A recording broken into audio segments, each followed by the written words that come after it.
Hello friends, arrows ಕಿಚನ್ಗೆ ಸ್ವಾಗತ.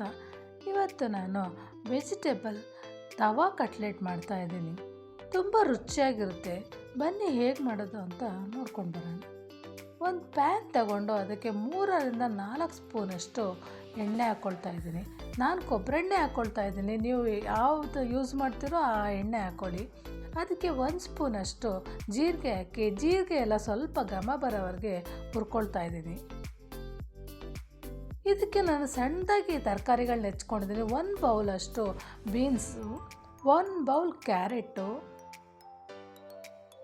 1 bowl beetroot ನೀವು ಬೇಕಾದ್ರೆ ಹಾಕ್ಕೊಬೋದು, ಇಲ್ಲಾಂದರೆ ಕ್ಯಾಬೇಜ್ ಹಾಕ್ಕೊಳ್ಬೋದು, ಯಾವ ತರಕಾರಿ ಬೇಕಾದ್ರೂ ಹಾಕ್ಕೊಳ್ಬೋದು. ಇದಕ್ಕೆ ನಾನು 1/4 ಕಪ್ಪಷ್ಟು ಬೇಯಿಸಿರೋಂಥ ಸ್ವೀಟ್ ಕಾರ್ನ್ ಹಾಕ್ಕೊಂಡಿದ್ದೀನಿ. ಬಟಾಣಿ ಹಾಕ್ಕೊಳ್ಬೋದು, ಕ್ಯಾಬೇಜ್ ಹಾಕ್ಕೊಳ್ಬೋದು, ಗೆಡ್ಡೆಕೋಸು ಹಾಕ್ಕೊಳ್ಬೋದು. ಸಣ್ಣದಾಗಿ ಹೆಚ್ಕೊಳ್ಬೇಕು. ಇದನ್ನು ಹಾಕಿ ಅದನ್ನು ಹಾಗೆಯೇ ಫ್ರೈ ಮಾಡ್ತಾಯಿದ್ದೀನಿ. ಹಾಗೆ ಫ್ರೈ ಮಾಡಿದ್ಮೇಲೆ ಇದನ್ನು ಒಂದು 5 ನಿಮಿಷ ಹಾಗೆ ಮುಚ್ಚಿ ಬೇಯಿಸ್ಬೇಕಾಗುತ್ತೆ. ಸಣ್ಣೂರಲ್ಲೇ ಫ್ರೈ ಮಾಡ್ತಾಯಿದ್ದೀನಿ. ನೀವು ಬೇಕಾದ್ರೆ ಇದನ್ನು ಕುಕ್ಕರಲ್ಲೂ ಸಹ ಬೇಯಿಸ್ಕೊಳ್ಬೋದು. ನೋಡಿ, ಇದು ಫ್ರೈ ಆಗಿದೆ. ತರಕಾರಿ ಎಲ್ಲ ಬೆಂದಿದೆ. ಸಣ್ಣ ಕೆಚ್ಚರದಿಂದ ಬೇಗನೆ ಬೇಯುತ್ತೆ.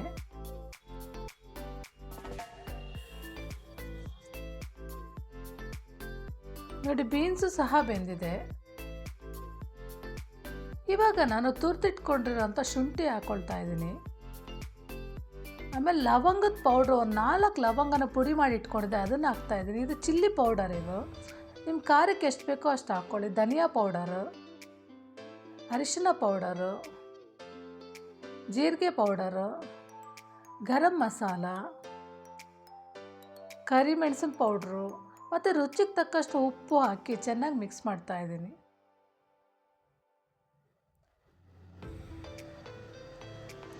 ಇದಕ್ಕೆ ನಾನು ಬೇಯಿಸಿಟ್ಕೊಂಡಿರೋಂಥ ಒಂದು 3-4 ಆಲೂಗಡ್ಡೆ ತೊಗೊಂಡಿದ್ದೀನಿ. ಅದನ್ನು ಹಾಕ್ತಾಯಿದ್ದೀನಿ. ಇದಕ್ಕೆ ಬ್ರೋಕ್ಲಿ ಹಾಕ್ಕೊಳ್ತಾ ಇದ್ದೀನಿ. ಬೇಯಿಸಿದೆ ಇದು.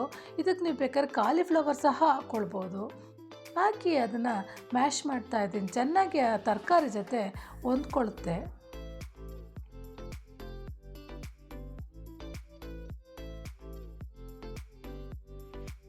ಎಲ್ಲ ತರಕಾರಿ ಇರೋದ್ರಿಂದ ಇದು ಹೆಲ್ದಿಯಾಗಿರುತ್ತೆ. ಮಕ್ಕಳಿಗೂ ನಾವು ತರಕಾರಿಗಳನ್ನ ತಿನ್ನಿಸ್ದಂಗೆ ಆಗುತ್ತೆ. ಈ ರೀತಿ ಮಾಡಿಕೊಟ್ಟು ನೋಡಿ, ಮಕ್ಕಳು ತುಂಬಾ ಇಷ್ಟಪಡ್ತಾರೆ. ಬ್ರೆಡ್ನ ಮಿಕ್ಸಿ ಮಾಡಿ ಪುಡಿ ಮಾಡ್ಕೊಂಡಿದ್ದೀನಿ. ಅದಕ್ಕೆ 2 ಕಪ್ಪಷ್ಟು ನಾನು ಬ್ರೆಡ್ ಪೌಡ್ರ್ ಹಾಕ್ಕೊಂಡು ಮಿಕ್ಸ್ ಮಾಡ್ತಾಯಿದ್ದೀನಿ.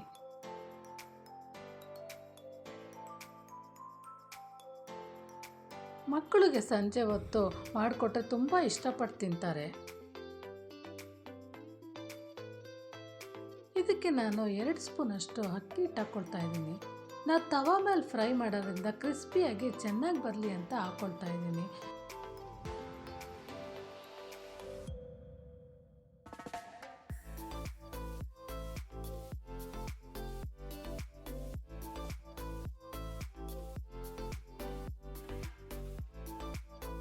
ಚೆನ್ನಾಗಿ ಮಿಕ್ಸ್ ಮಾಡಿದ್ಮೇಲೆ ನಮ್ಗೆ ಯಾವ ಶೇಪ್ ಬೇಕೋ ಆ ಶೇಪಲ್ಲಿ ನಾವು ಮಾಡ್ಕೊಳ್ಬೋದು. ಕಟ್ಲೆಟ್ನ ಓವಲ್ ಶೇಪಲ್ಲಿ ಮಾಡ್ಕೊಳ್ಬೋದು, ತಿಲ್ಕಟ್ ಶೇಪದಲ್ಲಿ ಮಾಡ್ಕೊಳ್ಬೋದು, ರೌಂಡಾಗಾದ್ರೂ ಮಾಡ್ಕೊಳ್ಬೋದು. ಇದು ಹಾರ್ಟ್ದೇನೋ ನಿಮ್ಮ ಮೌಲ್ಡ್ ಇದೆ ಅಂದರೆ ಆ ಶೇಪಲ್ಲಿ ಸಹ ಮಾಡ್ಕೊಳ್ಬೋದು. ತುಂಬಾ ಚೆನ್ನಾಗಿ ಬರುತ್ತೆ ಕಟ್ಲೆಟ್. ಇದು ಬ್ರೆಡ್ ಪೌಡ್ರಲ್ಲಿ ಡಿಪ್ ಮಾಡಿ ಇಟ್ಕೊಳ್ತಾ ಇದ್ದೀನಿ.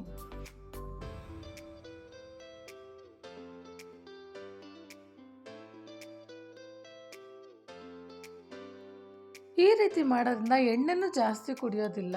ತುಂಬ ಹೆಲ್ದಿಯಾಗಿರುತ್ತೆ. ತರಕಾರಿನೂ ತಿಂದಂಗೆ ಆಗುತ್ತೆ ನಮಗೆ. ಒಂದು ಭಾನುವಾರ ಫ್ರೀ ಇದ್ದಾಗ ನೀವು ಮಾಡಿಕೊಟ್ರೆ ಮಕ್ಳಿಗಂತೂ ತುಂಬಾ ಇಷ್ಟಪಟ್ಟು ತಿಂತಾರೆ. ಮನೆಯವರೆಲ್ಲರೂ ಇಷ್ಟಪಟ್ಟು ತಿಂತಾರೆ.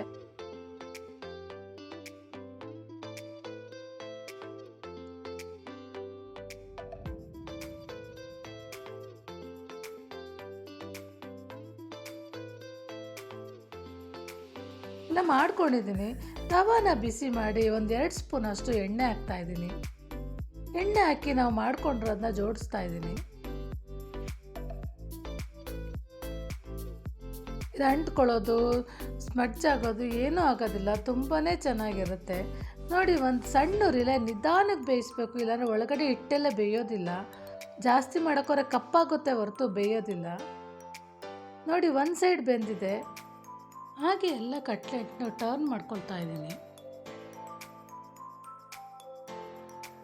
ತುಂಬ ದಪ್ಪನೂ ಮಾಡಬಾರ್ದು, ತುಂಬ ತೆಳುನೂ ಮಾಡಬಾರ್ದು, ಮೀಡಿಯಮ್ ಆಗಿರಬೇಕು. ತುಂಬ ದಪ್ಪ ಆದರೆ ಬೇಯಲ್ಲ, ತುಂಬ ತೆಳು ಆದರೆ ಚೆನ್ನಾಗಿರೋದಿಲ್ಲ. ಅದಕ್ಕೆ ಬೇಕಾದ್ರೆ ನೀವು ಒಂದು ಸ್ಪೂನಷ್ಟು ಎಣ್ಣೆ ಹಾಕ್ಕೊಳ್ಬೋದು. ನೋಡಿ ಆಗಿದೆ, ಕಟ್ಲೆಟ್ ರೆಡಿ ಆಗಿದೆ. ತುಂಬಾ ಚೆನ್ನಾಗಿರುತ್ತೆ. ನೀವು ಒಂದ್ಸಲಿ ಟ್ರೈ ಮಾಡಿ ನೋಡಿ ಹೇಗೆ ಬಂತು ಅಂತ ನನ್ನ ಜೊತೆ ಕಾಮೆಂಟ್ ಮಾಡಿ.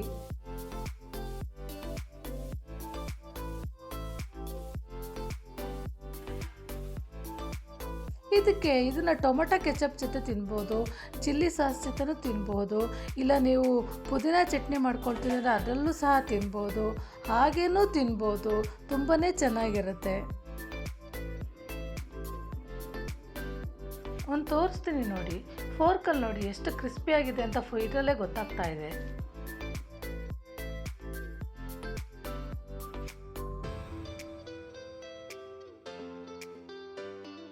ನನ್ನ ಈ ರೆಸಿಪಿ ನಿಮಗೆ ಇಷ್ಟವಾದಲ್ಲಿ ನನ್ನ ಚಾನಲ್ ಸಬ್ಸ್ಕ್ರೈಬ್ ಮಾಡಿ, ಲೈಕ್, ಶೇರ್, ಕಾಮೆಂಟ್ ಮಾಡಿ. Thank you for watching.